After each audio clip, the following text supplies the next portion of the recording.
సినిమాలో చూపించినట్టు seizures episode అవుతున్న వాళ్ళకి చేతిలో తాళం చేతులు ఇవ్వడం, నురగ కక్కుతుంటే వాళ్ళు ఏం చేయాలి, పక్కకు పడుకోబెట్టాలా, కాళ్ళు కొంతమంది అరిపాదాలు రాస్తారు. గుండె ప్రాబ్లం వచ్చినా కూడా మనకు సినిమాలో చూపించింది అదే కాబట్టి అదే తెలుసు అందరికీ. కామన్ పీపుల్ ఎస్పెషల్లీ రూరల్ ఏరియాస్లో they don't have an awareness about this.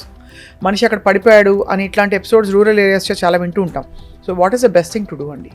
So మనం సడన్గా రోడ్డు మీద పేషెంట్ ఫిట్స్తోని పడిపోయాడు, ఏం చేస్తాం అందరం? సడన్గా అందరూ గుమికూడి ఆడికి గాలి కూడా అందనీయకుండా చేస్తాం. So that should not be done. So first you have to stay calm.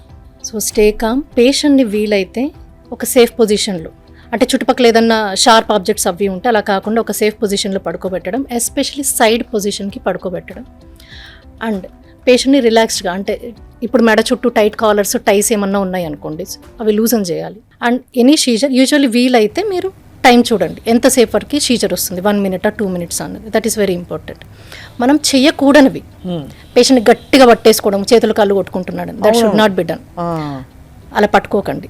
And మనం నోట్లో ఇంకా నాలుగు కొరుకుంటున్నాడని టంగ్ పెట్టడం, లేదంటే ఏదైనా బట్ట పెట్టేయడం, వాటర్ పోయడం, ఫుడ్ పెట్టడం, ఇవి అసలు చేయకూడదు. అలా చేయడం వల్ల వాళ్ళకి ఆస్పిరేషన్ అవుతుంది, చోక్ అవుతారు. మనం నోట్లో వేసింది కాస్త వాళ్ళు కాన్షియస్ ఉండరు కాబట్టి లంగ్స్లోకి వెళ్ళిపోతుంది, విచ్ ఇస్ మోర్ డేంజరస్. కొంతమంది డెత్స్ కూడా అవ్వచ్చు అట్లాంటి.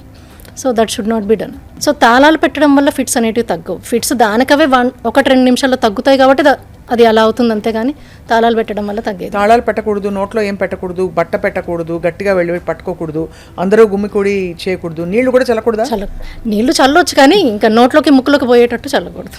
అది అంటే నీళ్లు చల్లితే అసలు అంటే ఒక కాన్షియస్ వస్తారు, అట్లా ఏమి ఉండదు. వాళ్ళ ఎపిలెప్సీ ఎపిసోడ్ అయిపోతేనే వాళ్ళు కాన్షియస్. అంటే కొంతమందికి 5 minutes, కొంతమందికి 1/2 hour కూడా పట్టచ్చు. దాన్ని పోస్ట్ ఇక్టల్ డ్రౌజినెస్, పోస్ట్ ఇక్టల్ ఫేజ్ అంటాం.